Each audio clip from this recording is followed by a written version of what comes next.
नमस्कार. जनता दरबारामध्ये आपल्या सगळ्यांचं हार्दिक स्वागत. निरनिराळ्या सकारात्मक प्रयत्नांची माहिती आपण आपल्या या जनता दरबारमधून करून घेत आहोत आणि त्यातूनच एकमेकांना मदत करा, एकमेकांना आधार द्या असा विचार आपण देत आहोत. आणि मंडळी, एकमेकांना मदत करण्यातूनच परमेश्वराची प्रचिती आपल्याला मिळते हाही विचार आपण देत आहोत. आणि हा विचार सार्थ ठरवणारी एक छोटीशी कथा नुकतीच वाचनात आली. ती अशी आहे की एका गावामध्ये एक 10-12 वर्षाचा लहान मुलगा होता आणि त्याला देवाला भेटायचं होतं. एके दिवशी तो आईला सांगून पाण्याची बाटली, खाऊचा डब्बा घेऊन देवाच्या शोधामध्ये बाहेर पडतो. दिवसभर फिरतो. शेवटी एका बागेमध्ये जाऊन कंटाळून बसलेला असतो. तो तिथे बसल्यानंतर शेजारी बघतो तर शेजारी एक म्हाताऱ्या आजीबाई बसलेल्या असतात. त्या आजींकडे बघून ह्याला वाटतं की बहुतेक आजीला तहान लागली असेल, म्हणून तो तिने न मागता सुद्धा आपली स्वतःची पाण्याची बाटली तिला देतो. आजी पाणी पिते आणि त्या मुलाकडे बघून गोड हसते. हे हास्य जे असतं ना, हे हा मुलगा पहिल्यांदाच बघत असतो. मुलाला खूप बरं वाटतं. जरा वेळाने त्याला वाटतं की आता आजीला बहुतेक खायला भूक लागली असेल, तेव्हा आपल्याकडचं तो खाऊ सुद्धा त्या आजीला देतो. खाऊ खाल्ल्यानंतर आजी पुन्हा एकदा त्या मुलाकडे बघून हसते. हे दिवसभर हे असंच चाललेलं असतं. शेवटी घरी परतण्याची वेळ येते. मुलगा घरी निघतो आणि सहज पुन्हा एकदा मागे वळून बघतो. तो मागे वळून बघतो तेव्हा आजी तशीच गोड त्याच्याकडे बघून हसते. आणि मग एका अनामिक ओढीने तो मुलगा त्या आजीकडे धावत येतो आणि आजी पण त्याला आपल्या कुशीमध्ये घेते. पुन्हा एकदा छान हसते आणि मग मुलगा आपल्या घरी येतो. घरी आल्यानंतर ह्या मुलाची आई त्याला विचारते, काय रे, देव भेटला का? तेव्हा तो मुलगा म्हणतो, हो आई, मला देव भेटला. आणि आपल्याला वाटतं ना, त्याच्यापेक्षा तो खूप तहानलेला होता, तो खूप भुकेलेला होता, पण अतिशय गोड हसत होता आणि मला देव भेटला, असं तो मुलगा उत्तर देतो. इकडे ही आजी आपल्या घरी जाते तेव्हा तिचा मुलगाही काळजी करत असतो. तो म्हणतो, काय का दिवसभर कुठे गेलेली होतीस?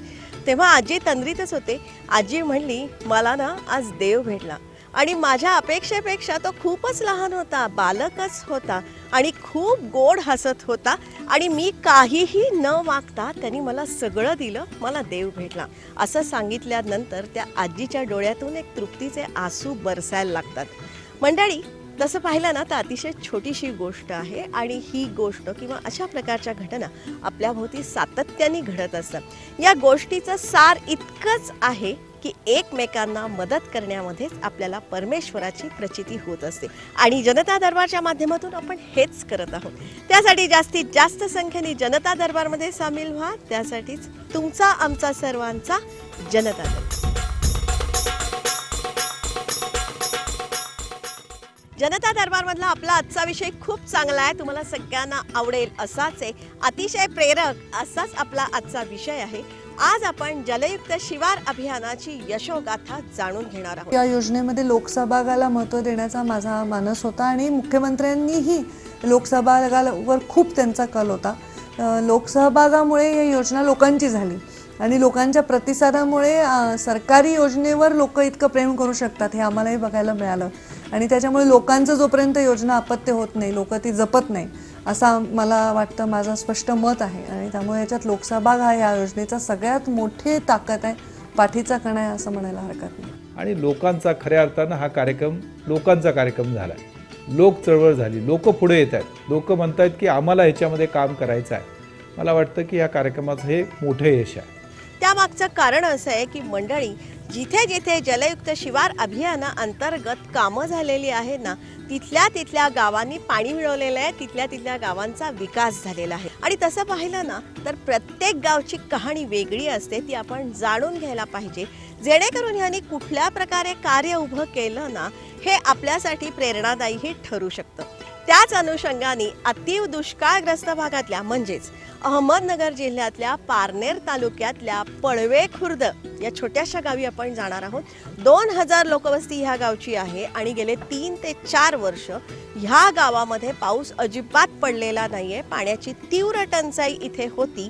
पण ह्या वर्षी एप्रिल ते जून ह्या कालावधीमध्ये जलयुक्त शिवार अभियानाअंतर्गत इथे प्रचंड काम उभं राहिलं आणि त्याचे दृश्य परिणाम लगेच ह्या सीझनमध्ये दिसले. ते असे की आता इथली पाण्याची टंचाई पूर्णपणे मिटलेली आहे. इथल्या विहिरी भरलेल्या आहेत, इथे शेतमळे फुललेले आहेत, भाजीपाला बहरलेला आहे. हे सगळं आज आपण जाणून घेणार आहोत. थोडक्यात इथली पाण्याची समस्या पूर्णपणे मिटलेली आहे. बाजारातला गाळ काढा नाही याच्यापासून आमचा फायदा झाला. पाण्याची वाढलं पाणी आता. पाण्याचं काय? प्यायचं पाणी आता येतं बरोबर केलं आम्ही पाईपलाईन केली आता दारापुढं पाणी येते. पहिल्यांदा आम्हाला तिकडनं लांबून पाणी न्यायला इथे यावं लागायचं. आता घरपोच पाणी तिथं दारासमोर नळे. आता या बंधाऱ्यांमुळे सगळं विहिरीला त्याला पाणी आलंय. आमच्या शेती पण चांगली बाग आहे. कळमकरवाडी म्हणजे ह्या दोन्ही पळव्यांच्या लांब आहे तिकडे. हां, तिथून पाणी आणलेलं आम्ही. इथून त्या रोडच्या तिथून पाणी आणलेलं आहे पहिलं. लांब जायला लागायचं? रोडच्या किती वेळ लागायचा? एक दीड आणि तास एका वेळेला लागायचा. किती हंडे आणायचे तुम्ही? 2-2 हंडे आणायची. अरे दिवसभर हेच काम का? दिवसभर नाही, 11-12 वाजेपर्यंत तेवढ्या लांबून पाणी आणून सर्व घरातलं उरकून मग रोजगारीला जावं लागायचं ना पहिल्या पूर्वीच्या महिलांना. आता कसं महिलांना सगळ्या सोया झालेल्या आहेत. मंडळी, पळवे खुर्द हे गाव पूर्णपणे टँकरवर अवलंबून होतं आणि त्यासाठी दर वर्षाला शासनाचे 38 लाख रुपये खर्च होत होते. पण आता मात्र ह्या वर्षी जलयुक्त शिवार अभियानाअंतर्गत 22 लाखांची कामं इथे पूर्ण झालेली आहेत. 10 लाखांचं काम इथे शिल्लक आहे. म्हणजे एकंदर 32 लाखांचं काम इथे जलयुक्त शिवार अभियानाअंतर्गत होणार आहे आणि पाण्याची समस्या आत्ताच यांची मिटलेली आहे. जेव्हा हे संपूर्ण काम होईल तेव्हा त्या पाण्याच्या बाबतीत इथे खूप सुबत्ता निर्माण झालेली असेल. आमच्या गावात टँकरला दरवर्षी 36 लाख रुपये खर्च येतोय. सात महिने टँकर चालू होता आणि शासनाची योजना आत्ता जेवढं काम झालं ते 22 लाखात झाले आणि अजून 10 लाख लागतील म्हणजे संपूर्ण काम पूर्ण होईल. त्यामुळे गावाचा म्हणजे इतका डिफरन्स आहे. म्हणजे 32 लाखात जर संपूर्ण गाव सुजलाम सुफलाम होत असेल आणि शासनाचा दरवर्षी जर 36 लाख रुपये खर्च होत असेल एका वर्षासाठी आणि हा कमीत कमी 10 वर्ष तरी ह्या खर्चाचं सार्थक होणार आहे. त्याच्यामुळे ही योजना जलयुक्त शिवार योजना एक नंबर योजना आहे. त्याच्यामुळे शेतकऱ्यांना भरपूर फायदा होतो. आमच्या जमिनीची म्हणजे बोरवेलची पातळी वाढली, विहिरींची पातळी वाढली, भूजल पातळी वाढली आणि त्याचं म्हणजे पिकं आणि आम्हाला तालीवर पण आंतरपिकं घेता आली. तुरीसारखी पिकं घेता आली, शेवग्याची झाडं किंवा आंब्याचं झाड याच्यापासून सुद्धा उत्पन्न मिळणार आहे शेतकऱ्यांना. तो एक फायदा झाला आम्हाला.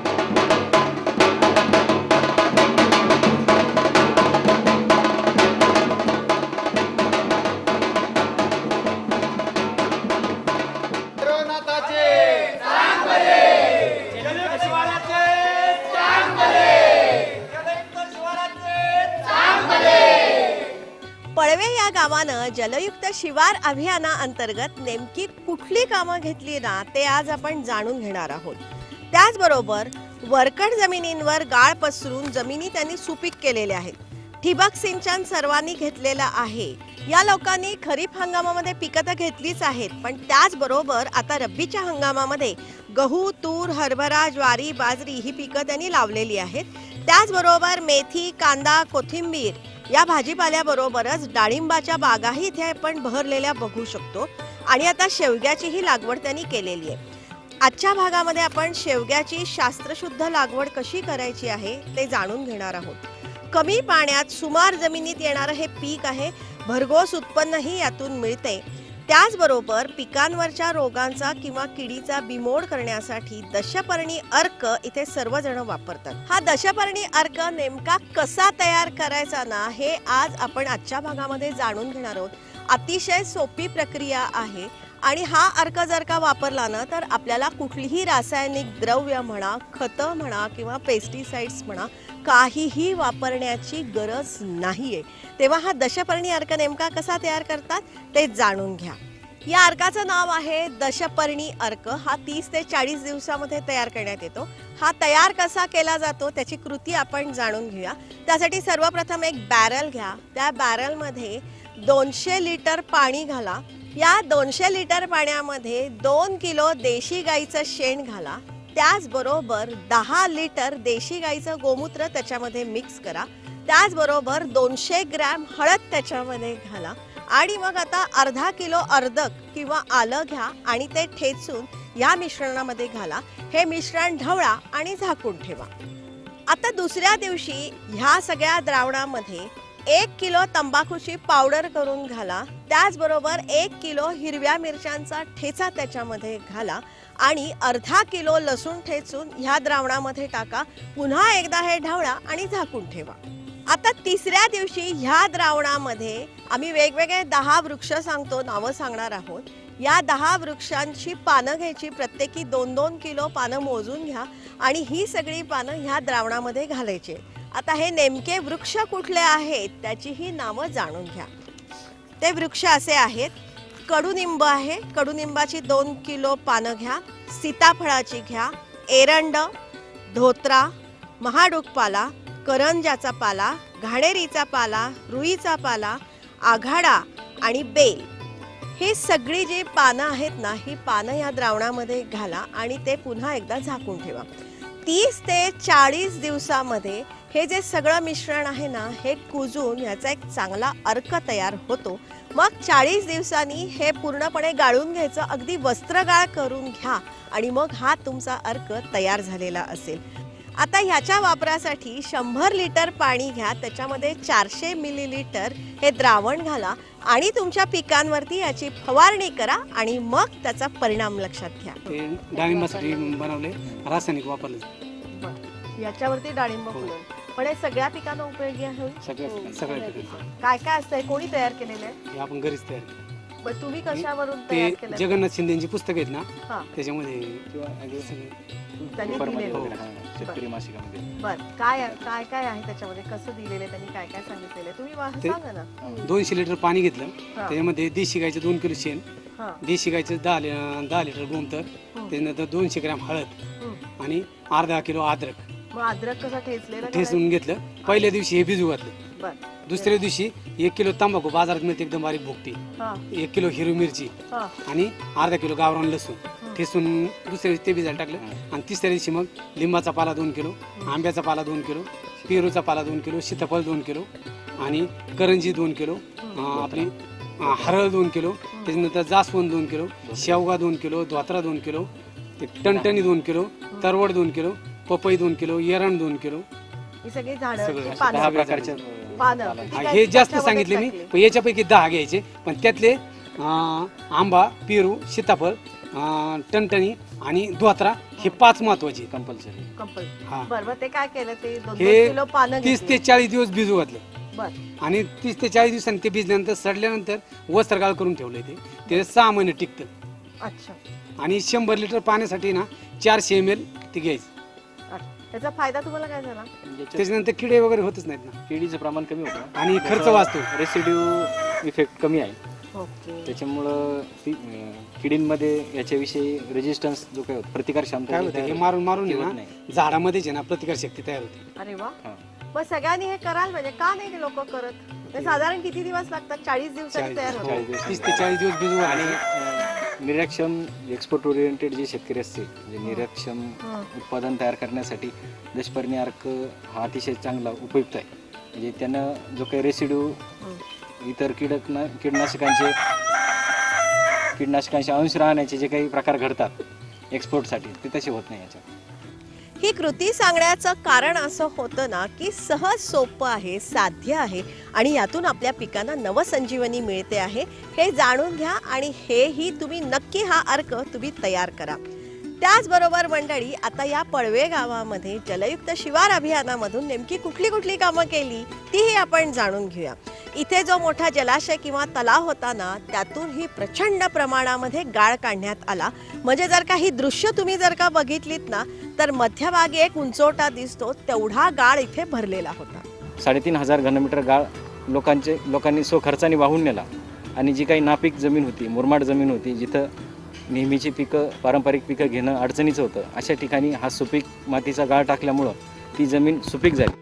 या पळवे गावामध्ये माथा ते पायथा अशा पद्धतीने जलसंधारणाची कामं करण्यात आली. या गावामध्ये जी काही पाणलोट विकास कार्यक्रमाअंतर्गत मृद व जलसंधारणाची कामं झाली, ती कामं पाहण्यासाठी आपण एकत्र आलेलो आहोत. यामध्ये माथा ते पायथा हे सूत्र आपण अंगीकारून माथ्याकडचं क्षेत्र जे वन विभागाच्या मालकीचं आहे त्या ठिकाणी डोंगराच्या पायथ्याशी डीप सीसीटीची कामं असतील, त्यानंतर वहितीलायक क्षेत्र शेतकऱ्यांच्या मालकीचं क्षेत्र असेल त्या भागामध्ये कृषी विभागाच्या वतीनं कंपाऊंड बंडिंगची कामं असतील, त्या व्यतिरिक्त उघड नियंत्रणासाठी माती नाला बांधामधील गाळ काढणे, सिमेंट नाला बांधातील गाळ काढणे यासारखी कामं आपण हाती घेतली. ही कामं करताना जलयुक्त शिवार अभियानमध्ये जास्तीत जास्त भर हा क्षेत्र उपचारातील कामं, त्यात कंपार्टमेंट बंडिंग असेल, डीप सीसीटी असेल, ह्यासारख्या कामांवर जास्तीत जास्त आपण भर दिला. त्याचा अतिशय चांगला फायदा शेतकरी वर्गाला झाला. त्याचबरोबर ह्या गावामध्ये शेतातल्या बांधांवरती बांधबंदिस्ती मोठ्या प्रमाणामध्ये करण्यात आलेली आहे, जी अतिशय वैशिष्ट्यपूर्ण आहे. ती आपण जाणून घेण्याची आवश्यकता आहे. हे बांध बांधल्यामुळे शेतातली सुपीक जमीन जागेवरच थांबली, धूप थांबली आणि त्यासाठी या बांधावर तुरीची लागवड करण्यात आलेली आहे. आपण बांधावर तुरीची लागवड केली जेणेकरून जी काही बांधाची स्टॅबिलिटी असेल, जे उद्या जर त्या बांधावर जरी पाऊस झाला बांधावरची माती उघडून खाली येणार नाही याची दक्षता घेण्यासाठी आपण तुरीची लागवड बांधावर केल्यामुळं तुरीच्या मुळामध्ये क्षमता असते माती धरून ठेवण्याची. कंपार्टमेंट बंडिंग किंवा बांध बंदिस्ती करताना बांधा शेजारी चर घेण्यात आलेला आहे, जेणेकरून बांधावरचं पाणी ओघळून इथे साठेल, त्याचा शेत जमिनीला फायदा होईल. म्हणजे जर हे चर 3 वेळा जरी भरले ना तरी इथे पाण्याचा मुबलक साठा होईल. पाण्याचे विकेंद्रित साठे निर्माण करण्याचा ह्या मागचा विचार आहे. चर घेतल्यामुळं 0.50 खोलीचा आणि 2 मीटर रुंदीचा जर आपण चर घेतला तर माती आणि पाणी हे दोन्हीही त्या चरामध्ये अडवले जातात, बांधाला धोका पोहोचत नाही आणि जास्तीत जास्त साठवण क्षमता या स्ट्रक्चरची त्यामुळे निर्माण होते. बांधा शेजारी हे जे सगळे चर आहेत ना, ह्या चरांमध्ये वेगवेगळी पिकं सुद्धा इथे घेण्यात आलेली आहेत. त्यामध्ये कडवळ आहे, हरभरा आहे, कलिंगड अशी पिकं इथे घेतात. कडवळ म्हणजे चारा असतो जो पशुपालनासाठी उपयोगी ठरतो. जर शेतकऱ्यांना जमिनीचे आज धारणा क्षेत्र प्रति व्यक्ती हे कमी कमी होत चाललेलं आहे, त्यामुळं जी काही कमी पाण्यावर आणि चराच्या जिथं पाण्याची सहनशील क्षमता असते अशी पिकं जरी चरात घेतली तरी चालू शकतात. जसं इथे शेतकऱ्यांनी कडवळ लागवड असेल, त्यानंतर हरभरा लागवड असेल अशी पिकं घेतलेली आहे. मंडळी, जलयुक्त शिवार अभियानाअंतर्गत पळवे खुर्द ह्या गावामध्ये 380 हेक्टरवरचं काम पूर्ण झालेलं आहे. 120 हेक्टरचं काम बाकी आहे, जे ह्या वर्षी करण्यात येणार आहे. हे जे 380 हेक्टरवरचं काम आपण बघतोय ना, हे काम ह्या वर्षीच उभं करण्यात आलेलं आहे आणि त्याचे लागलीच दृश्य परिणाम आपल्याला दिसायला लागलेले आहेत. आणि आता उपलब्ध पाण्यामध्ये किफायतशीर पिकं इथे घेतली जातात, हे इथलं विशेष आहे. त्या अनुषंगानं मंडळी, शेवग्याची लागवड इथे मोठ्या प्रमाणामध्ये करण्यात येते. ती नेमकी कशी करतात ना, तेही आपण जाणून घेणार आहोत. म्हणजे पडीक जमिनीवर ह्यांनी इथे गाळ पसरला, जमीन सुपीक केली, ठिबक सिंचन केलं. तामिळनाडूहून ओडिसी हे शेवग्याचं वाण मागवलं आणि आता एकरी 3 ते 4 लाख रुपयांचा फायदा शेवगा उत्पादनातून यांना मिळत आहे. शेवगा लावायचं कारण झालं, ही खडकाळ जमीन होती. एका शेतकऱ्याने मला सांगितलं तुम्ही या खडकाळ जमीन गाळ टाका आणि त्याच्यावर शेवगा लावा, पहिल्या वर्षी शेवगा चांगला येतो. त्याच्यामुळे आम्ही शासनाच्या योजनेतून शासनाने गाळ उचलून दिला आणि आम्ही स्वतःच्या खर्चाने गाळ वाहून इथं आणून टाकला.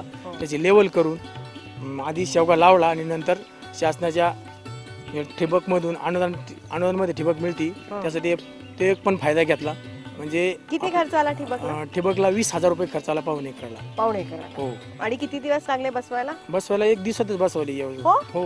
अरे वा. बरं, हे तुम्ही वाण आणलं हे कुठलं आहे नेमकं? तामिळनाडून मागितले. काय नाव आहे ह्याचं? ओडिसी. ओडिसी. बरं. आणि आता ह्याचं लावल्यानंतर बियाणं पेरलं, रोप लावलं, काय केलं? नाही, बी लावली आम्ही. बी लावली. किती दिवसात आलं आणि हे झाड का? 3.5 महिन्यात शेंगा सुरू झाले. अरे, जूनच्या शेवटच्या आठवड्यात लावलेले हा. आणि आता पाणी कधी कधी द्यायला लागतं? पाणी जास्त लागत नाही मॅडम. ड्रिपनी पाणी दिलं तर याला 4-8 दिवसातून एकदा पाणी दिलं तर चालतंय ड्रिपनी. मग आता एकरी याचा फायदा किती होऊ शकतो साधारण लोकांना? आता एकरामध्ये याच्या एकरी 3 ते 4 लाख रुपये फायदा होऊ शकतो. याला खर्च कमी मॅडम, याला औषध लागत नाही, याला खतं कमी लागतात, औषध लागतच नाही, एकदाच फवारणी करायची.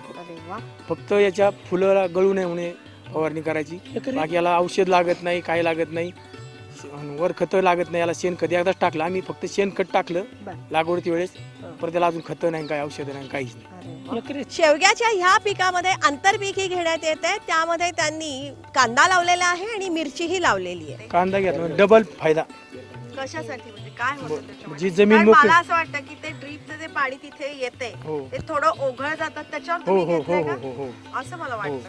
शासनाची योजना होती बुवा गाळ काढणे, गाळ काढून देणारं शासन आणि आपण स्वतःच्या खर्चाने आम्ही गाळ वाहिला आणि तो मुरमाड शेतामध्ये आणून टाकला आणि त्या जागी गाळ टाकून लेवल करून व शेवग्याचं बी मागितलं तामिळनाडूवरून आणि त्याची शासनाचा नेम 8x8 वर आहे, पण आम्ही याची लागवड 5x5 वर केली कारण की याच्या शेंगा उन्हात येऊ नये म्हणून याची लागवड अशा पद्धतीने केलेली आहे.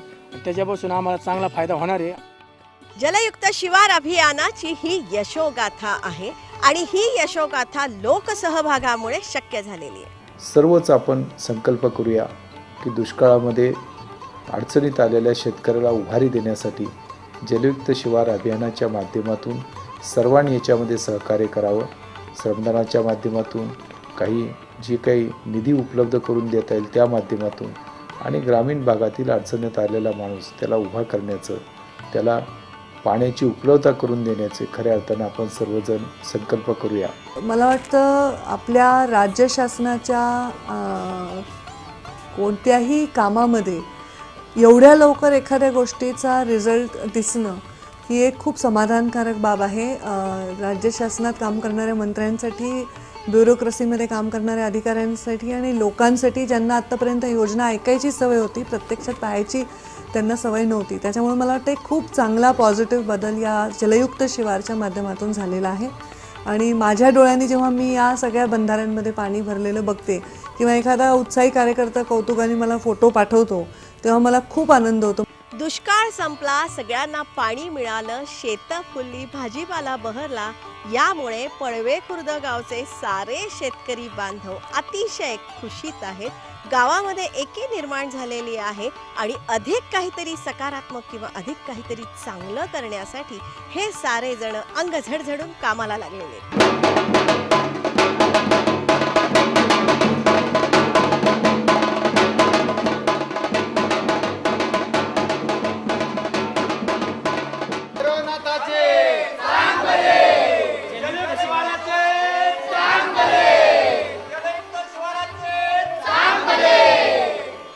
जलयुक्त शिवार अभियानाचं चांग भलं अशी नवी घोषणा पळवे खुर्द गावाने दिलेली आहे आणि अतिशय सुंदर किंवा खूपच छान अशीच ही घोषणा आहे. त्याच अनुषंगाने पळवे खुर्द गावची यशोगाथा दाखवणारा आपला हा आजचा विषय किंवा आपला हा आजचा भाग आपल्याला कसा वाटला हे तुम्ही जरूर आम्हाला कळवा. त्यासाठी आमचा ईमेल आयडी आहे janatadarbar@yahoo.in. या आमच्या ईमेल आयडीवरती तुमच्या सूचना असतील, विचार असतील, मनोगत असतील, प्रतिक्रिया असतील, लवकरात लवकर तुम्ही आमच्यापर्यंत पाठवा. आणि आता तुम्हाला सगळ्यांना माहिती झालेलं आहे की जनता दरबारचं फेसबुकवरती एक पेज आहे. हे पेज तुम्ही जास्तीत जास्त संख्येने लाईक करण्याची आवश्यकता आहे. या पेजवरती आम्ही खूप सारी माहिती दिलेली आहे, म्हणजे नेमका कुठला विषय आम्ही कुठल्या दिवशी दाखवणार आहोत हे आम्ही त्याच्यावरती सांगितलेलं असतं. तुमच्याकडे काही माहिती असेल तर तीही तुम्ही आम्हाला या पेजवरून देऊ शकता. या पेजवरती आपल्या पुस्तकाविषयीची ही सगळी माहिती दिलेली आहे. त्याची नोंदणी कशी करा तेही आम्ही या पेजवरून तुम्हाला सांगतो. त्याचबरोबर जनता दरबारची वेबसाईट आपण लॉन्च केलेली आहे. www.janatadarbar.org असा तिचा ॲड्रेस आहे. आमच्या वेबसाईटलाही आपण भेट द्या. यूट्यूबवरती जनता दरबारचं स्वतंत्र चॅनल आहे. janatadarbar.zd असं टाईप करा आणि 145च्या वर आम्ही एपिसोड ह्याच्यावरती लोड केलेले आहेत. त्याचाही आनंद आपण घेऊ शकता. जनता दरबारचा एक पॉझिटिव्ह ग्रुप आपण फेसबुकवरती तयार केलेला आहे. तो जर का तुम्हाला जॉईन करायचा असेल तर तशा प्रकारची रिक्वेस्ट फेसबुकवरून तुम्ही आमच्यापर्यंत पाठवा. तुमचा फोन नंबर तुम्ही आम्हाला पाठवू नका. लक्षात ठेवा, चांगल्यातून नेहमी चांगलंच घडतं या विचाराने प्रेरित झालेला हा आपल्या सगळ्यांचा कार्यक्रम. त्यासाठी दर सोमवारी संध्याकाळी 7:30 वाजता सह्याद्री वाहिनीवरून जनता दरबारमध्ये आपण भेटतच असतो. पुनःप्रक्षेपणासाठी दर शनिवारी सकाळी 8 वाजता सह्याद्री वाहिनीवरून जनता दरबारमध्ये आपण भेटतच असतो. जनता दरबारमधली ही जी माहिती आहे ही वैविध्यपूर्ण आहे, विश्वासार्ह आहे, पण ही माहिती जास्तीत जास्त लोकांपर्यंत पोहोचण्याची आवश्यकता आहे, जेणेकरून ह्या माहितीच्या उपयोगातून आपल्या सगळ्यांचं जगणं सुकर होईल. त्यासाठी जास्तीत जास्त संख्येने जनता दरबारमध्ये सामील व्हा. त्यासाठी तुमचा आमचा सर्वांचा जनता दरबार.